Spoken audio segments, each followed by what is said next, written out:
Hello, welcome to Rygenix.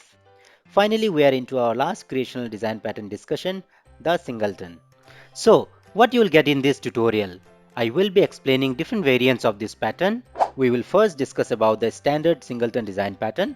Then we will see the issue of singleton design pattern in multi-threaded environment and fix for the same. Then finally, I will show you how we can achieve the same singleton behavior using Unity container. By end of this video, you will be comfortable implementing singleton design pattern. I am pretty sure that you will never forget this pattern after this tutorial. Please stay till the end to see where exactly we can use this pattern during our application development. So let's start with a little bit of theory before moving to code implementation. The definition of singleton pattern says, ensure a class has only one instance and provide a global point of access to it. It means at any point of time, singleton class will have only one instance. Now the other part of the definition says, provide a global point of access to it, which means the class should not allow others to create the instance of it. Rather, it should create the instance by itself and provide the global point of access to other classes. Let's see the different parts of singleton class. It should be a sealed class. It should have a private constructor without a parameter. Since the same class should create the instance, so it should have a field to hold that instance and a public method or property to return the instance. Let's quickly see how the class looks like. So we should have a sealed class. Now, any idea why we should have a sealed class? Because we do not want it to be inherited by other classes. Because if we allow it to be inherited, then there are possibilities that we can tweak the class with a nested class and still create a multiple instance of it. So we should mark the class as sealed. Then we should have a public constructor, right? You know it well. We should have a private constructor, as we do not want people to create an instance of it. Then, as mentioned, the same class should return the instance of it. So, we should have a field to hold that instance. Then create the instance. Since the instance should be globally accessible, we can wrap it up in a static method or property and return the instance. Now, is there anything left? Yes, definitely. With the current code, as many times user will call this property, a new instance will be given back, which we do not want, right? Hence, we have to put a check. That is, only if the instance is null, create a new instance, or else return the same instance. That's it. That is how you implement a standard singleton design pattern. Let's switch to Visual Studio and see the code implementation. I have already created a project called Singleton here. Let me give a brief about where I have used this pattern. I have used this pattern in my logger class. I believe this is one of such scenario where you can use this pattern. I have a question for you. Have you used a logger class in your application? Make sure to comment and let me know. If you have used a logger class in your application, I would insist you to go to that class and check if it is singleton. However, it is possible that it could be a static class, or maybe altogether some container is used in your class which takes the responsibility of instantiating it. I would be really interested to know how it is implemented in your application. Please do comment and let me know. Now let's create our logger class. Let's make the class sealed. Create a private constructor. Let's print a message whenever constructor is executed. Let's create a field to hold our singleton instance.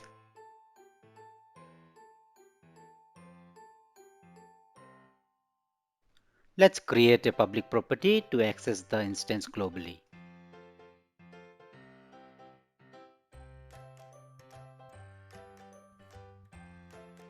As discussed, the instance should be created only when it has never been created. So, we should put a check.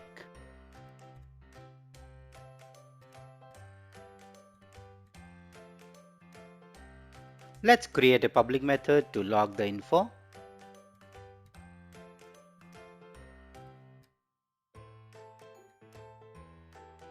So, singleton pattern implementation for this class is done. We have a sealed class, private constructor, a public property providing global access to the singleton instance, and we have an additional method to log a message. Let's create a class called customer order. which will basically use the logger class to log the info. Let's create a field to hold the logger instance. Get the logger instance. Let's create a method called placeOrder. Input parameter as order number. Let's assume that there are code implementations for placing order. Let's call our logger and log a message. The given order number is processed successfully. Let's add Singleton reference to our client application.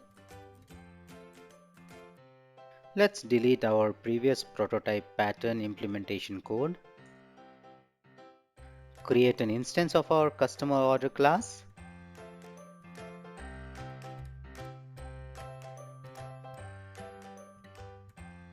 Let's call our placeOrder method. Order number as 1. Let's place one more order, creating one more customer order instance.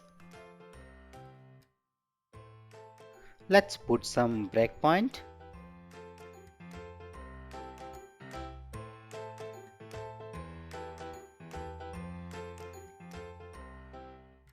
Let's run the application. So the instance is null, hence creates a new instance. The control will go to the constructor and will write a message, logger constructor executed. New logger instance has been returned, calls our placeOrder method and logs the info. Instantiating one more customer order, it calls our property to get the instance of our logger class. So what do you think? What should happen? Should it execute statement instance equal to new logger and create one more new instance? Yes, you guessed it right. Since the instance is not null, it will return the same instance by not executing the constructor again, and hence will not print logger constructor executed message one more time. Place the order and log the info for order number 2.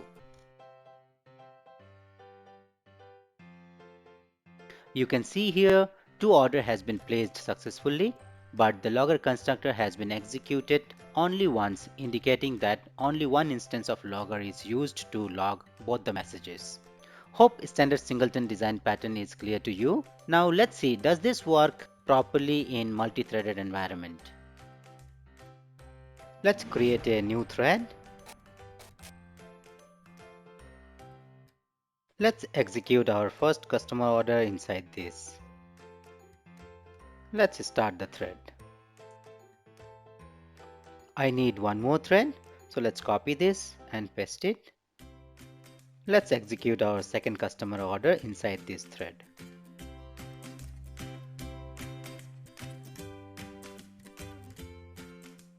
Let's put a breakpoint in constructor and the place where instance is getting created. Let's run it. So control hits the place where instance is getting created. Let me click the run button again. You can see control came back again to the new instance creation location. Let me hit the run button again and control will be there in the constructor. Again hit run and again we are back in the same constructor. So it means 2 instance has been created. You can see here constructor has been executed twice. This is not our intention, right? If it is a singleton class, it should have only one instance at any point of time, whether we are using thread or not. So how can we write a thread safe singleton class? Let's see that. So we have to make some changes in our logger class. Basically, we have to avoid executing this statement more than once. We can use thread locking, which ensures that one thread does not enter the critical section while another thread is in that. In our case, the critical section is this. How can we do locking? Let's see that. Let's create an object instance, private, static, read-only, object. Let's give blocking object name as lock object. Let's use this object to lock our instance creation code. How can we do this again? Just wrap our instance creation code inside this. That's it. Now, how does this helps? So at any point of time, only one thread can be inside this block. Hence, this instance creation code will execute only once. Now from performance point of view, it's a good practice to do a double lock. How we do this? Just ensure that lock happens only when the instance is null.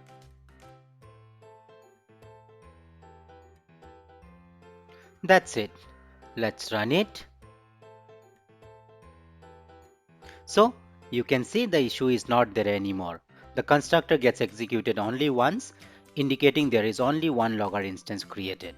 I hope that thread-safe singleton instance creation is clear to you. Now let's come to our third variant. Nowadays, there are a lot of applications that uses containers to implement singleton behavior in their application. Let's see how can we achieve the same singleton behavior using Unity Container. For this demo, let's make the application single-threaded. Let's delete the threading code. Let's make the necessary changes to logger class. First, create an interface iLogger with a method loginfo.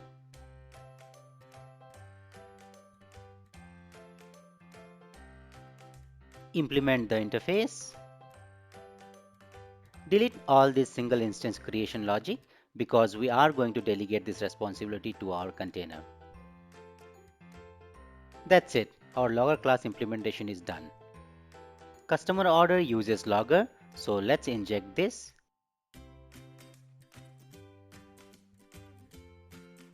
That's it. Now, whenever customer order will get instantiated, our container will automatically inject iLogger instance to this class. But yes, for that to happen, we have to create a container and register our necessary classes. So let's do that.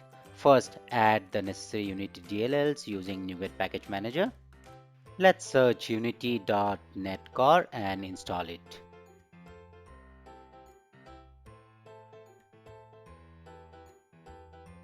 So we have all the necessary Unity DLLs.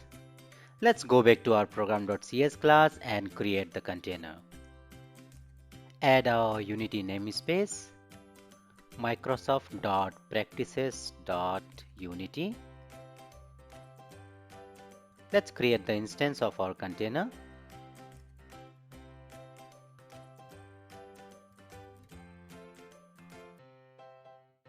Let's register our logger class. Let's tell the container that when we request iLogger, give the instance of logger class. Let's set the instance lifetime.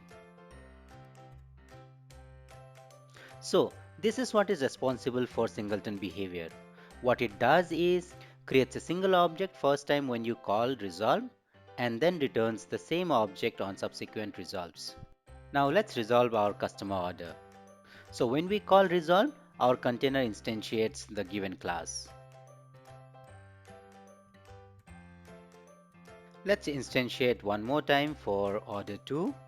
Now, as mentioned earlier, whenever you call resolve on customer order, our container checks if it has any other dependencies. In our case, it finds iLogger, hence it creates the instance of our logger class as well. Let's run the application. Let's see the exception. Okay, so we are not creating the singleton behavior ourselves. Instead, our container is taking that responsibility. So let's make the constructor public.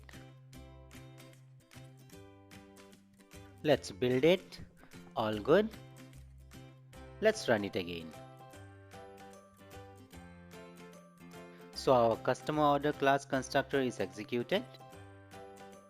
You can see here our logger class constructor is executed only once. It means our singleton behavior is still intact.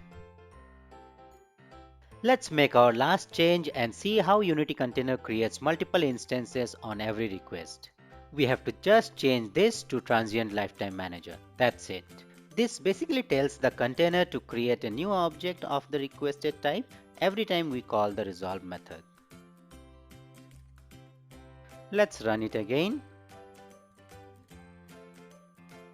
Now you can see here our logger constructor is executed twice this time, indicating creation of two logger class instances. So that's it for this tutorial. I hope you found this video helpful. If it did, then please hit like and subscribe button to see more such contents. Thanks.